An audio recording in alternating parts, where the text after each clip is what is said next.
Welcome back, everyone. Today we got this Husky 346. This is the original edition, our little 42 millimeter 45cc, and we're going to turn this up and make quite a sporty little firewood saw.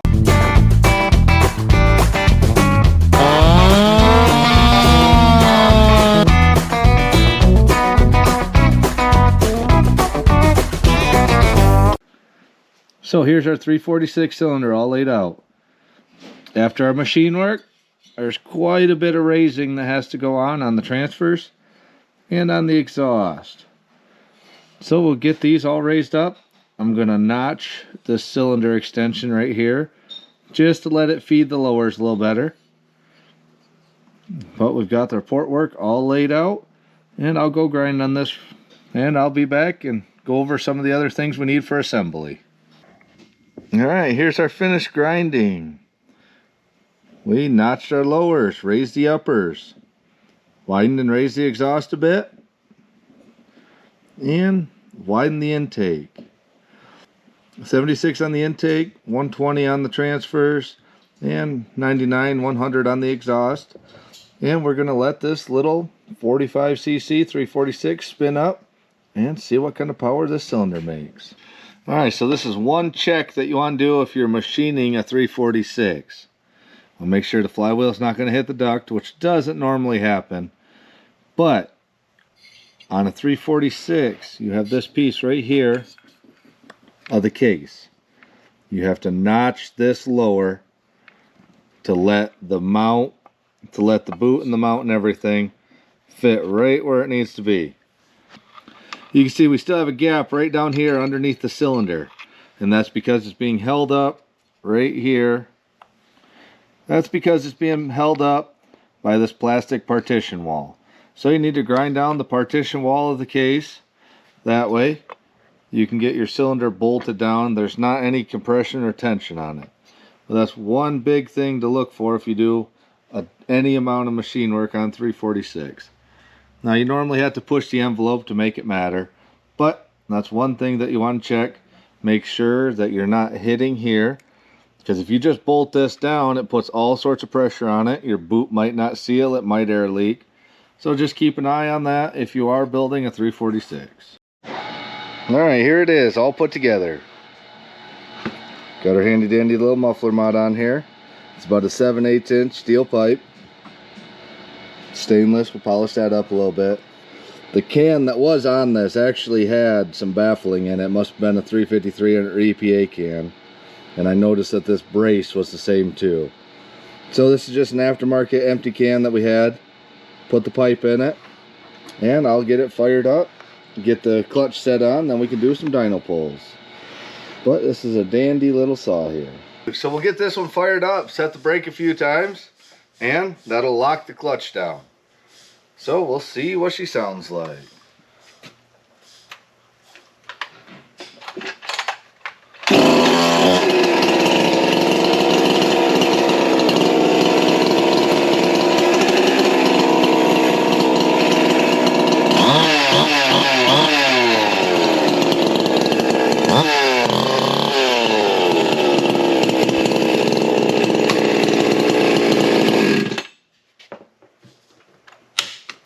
Alrighty, I think we're on to something here. So we can get the dyno all set up, and we'll see what kind of power this little 346 makes. Now this is the smaller one, 42 millimeter, right at 45 cc's. So it's giving up a little bit of displacement to the 44.3 millimeter new editions. This one's all original. So it must be right when they were starting to go to the bigger bores or 353 stuff, because it has the double leg brace and the green cap, so that might be why it has some junk in the muffler. But if you know the actual breakdown of when they went to the baffled muffler on the 353s or whatever it was, let me know, leave a comment, because I was expecting this to be an empty can that had all sorts of tubes and baffles and stuff in the factory muffler. That's why we put on this aftermarket one. But we'll get this mounted to the dyno, see what kind of power it puts out. Alrighty, let's see what our ported 346 can do.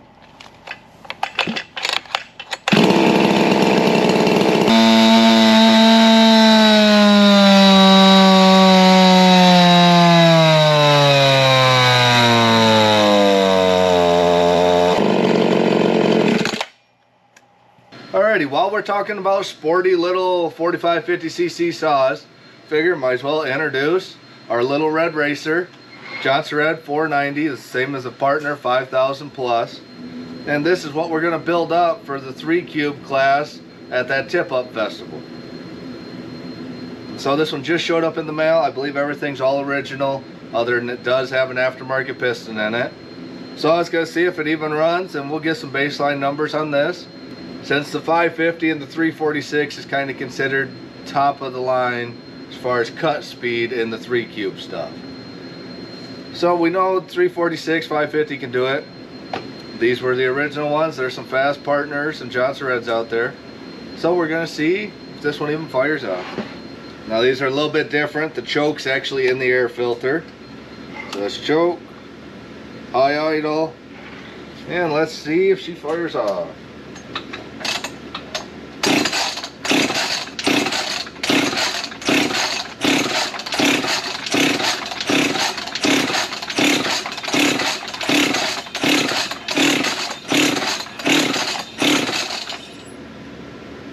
You're supposed to fire off. Huh. Well, see if it fires with a little prime.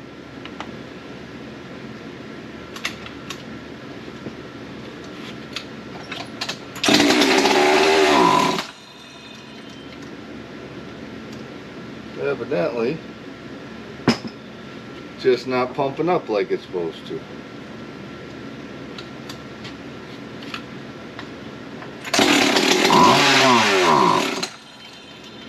Our 170 carb might just save the day for our little red saw here. So let me see if this fires up now, because the 170 did work. Make sure this is all tightened down, and we'll see if this little carb, we'll see if this 170 carb works.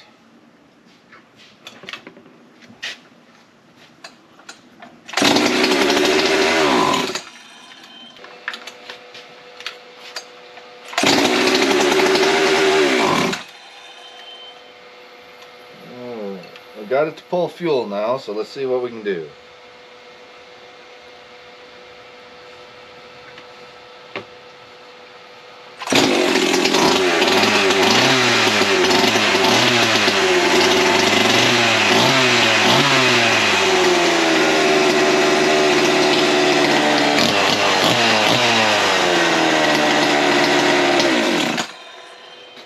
Alright, that's what we were hoping for. So our little 170 wasn't useless after all, because that's the carb that got us where we're at. So our little 170 proved useful after all. I'll finish putting this one back together and we can get some baseline runs now. So we'll get our tune all dialed in and see what kind of power this puts out.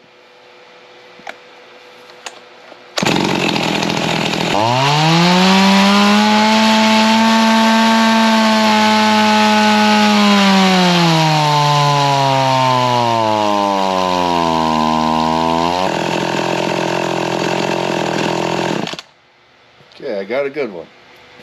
So here's our results. This is our little Johnson Red, our little red racer. I'm sure a tip-top specimen will put up better numbers. 3.01 horse, 1.94 foot-pounds. That's the green lines down here. You can see it's definitely off a little bit where the OE 346 was. But that's not super far off from some of the lesser 50cc's of today. And like I said, I have a good feeling we could probably have a little bit better power if we had one in tip-top shape. But that's what we have with our little red racer. Then our OE 346. This is the small bore. We got 3.85 horse and 2.52 foot-pounds, which was pretty stout for a little 45cc. That's all that is stock. Same cylinder, piston, everything else. We just ported it up. Machine work, full porting. We got 5.49 horse, 3.1 foot-pounds on our ported 346. You can see that's just over a 40% gain above stock, and this curve does not give up anywhere to the stock curve. So that's pretty, so I'm pretty happy to see that, and I'm happy with the way this little 346 looks and turned out. But let me know what you guys think. If you have any experience with the 346 or these Johnson Red or partner models, leave a comment and let me know. All right. Thanks a lot, everyone.